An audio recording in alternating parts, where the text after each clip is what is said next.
ভারতকে খুশি করার জন্য বাংলাদেশকে একটি পূর্ণাঙ্গ ধর্মনিরপেক্ষ রাষ্ট্রে পরিণত করার লক্ষ্যে ওলামা মাশায়েখ ও মাদ্রাসা ছাত্রদের উপরে অত্যাচারের স্টিম রোলার চালাচ্ছে। অথচ একথা সর্বজনবিদিত যে দেশের ওলামা মাশায়েখ এবং মাদ্রাসার ছাত্র এবং শিক্ষক সমাজ সবচাইতে বেশি শান্তিপ্রিয় এবং সন্ত্রাস ও দুর্নীতি মুক্ত। যেমন কলেজ বিশ্ববিদ্যালয়গুলোতে এ যাবৎ যত সন্ত্রাসী তৎপরতা এবং হত্যাকাণ্ড ঘটেছে, মাদ্রাসাগুলিতে তার 1000 ভাগের 1 ভাগও ঘটে নাই।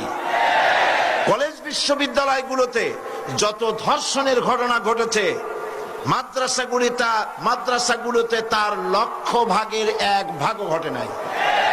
দেশের মন্ত্রী, এমপি এবং তাদের রাজনৈতিক সহযোগীরা দেশ